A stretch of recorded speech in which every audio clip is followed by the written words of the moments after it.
حضرت ابراہیم بن ادھم رحمۃ اللہ علیہ جو بلخ کے بادشاہ تھے، نہایت شان و شوکت اور کر و فر کے ساتھ رہتے تھے۔ شاہی دسترخوان کو طرح طرح کی نعمتوں اور قسم قسم کے کھانوں سے مزین کیا جاتا تھا، سجایا جاتا تھا۔ ایک مرتبہ آپ شاہی محل کے بالا خانے پر چہل قدمی کر رہے تھے، گھوم رہے تھے، پھر رہے تھے۔ اچانک ایک فقیر نظر آیا، اور وہ فقیر کیا، وہ اصل فرشتہ تھا جو فقیرانہ لباس میں ملبوس تھا۔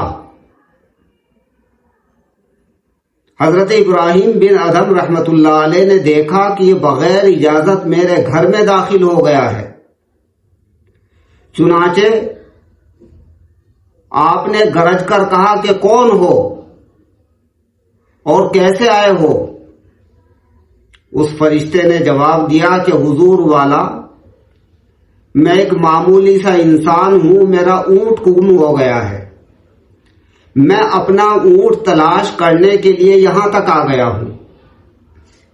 تو حضرت ابراہیم بن ادھم رحمۃ اللہ علیہ نے فرمایا کہ تمہارا اونٹ گم ہو گیا ہے تو تمہیں جنگل میں تلاش کرنا چاہیے، یہاں کیا کر رہے ہو؟ اس شخص نے جواب دیا کہ تم اللہ کی تلاش یہاں کرنا چاہتے ہو؟ اگر اللہ کی تلاش کرنا چاہتے ہو، اللہ کو پانا چاہتے ہو تو جنگل کی طرف نکل لو۔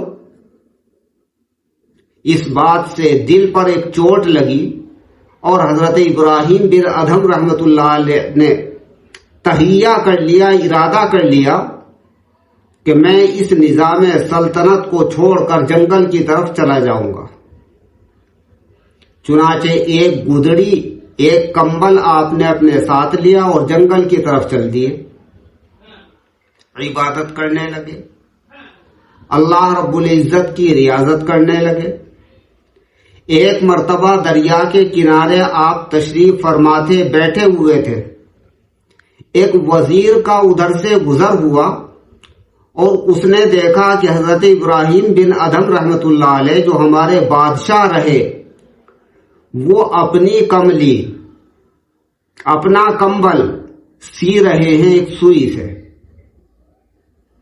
چنانچہ اپنے دل میں سوچنے لگا کہ ایک زمانہ وہ تھا کہ یہ ہم پر حکمرانی کرتے تھے، ہم پر حکومت کرتے تھے، اور آج یہ حالت ہے کہ کوئی ایسی خادمہ یا ایسا خادم نہیں جو ان کی کملی کو درست کر سکے یا اسے بدل سکے۔ حضرت ابراہیم بن ادھم رحمۃ اللہ علیہ نے اپنے کشف باطن سے محسوس کر لیا کہ اس کے دل میں کیا ہے اور یہ میرے بارے میں کیا سوچ رہا ہے۔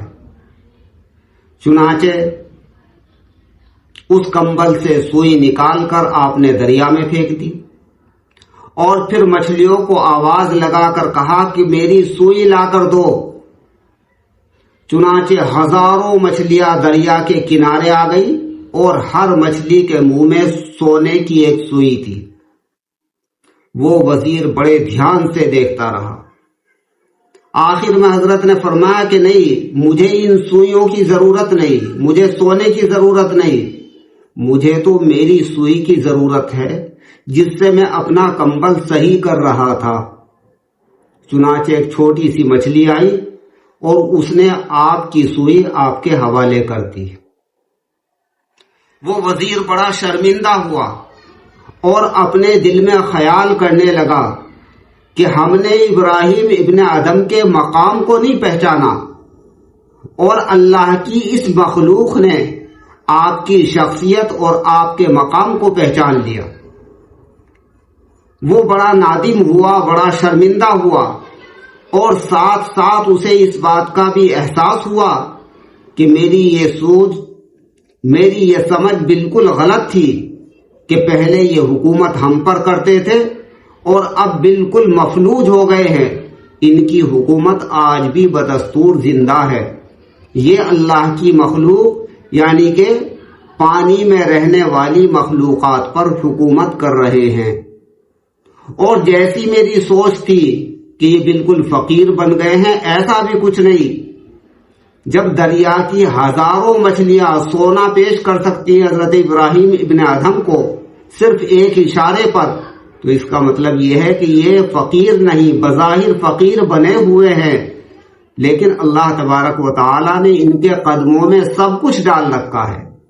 چنانچہ وہ تائب ہوا اور تائب ہو کر چلا گیا۔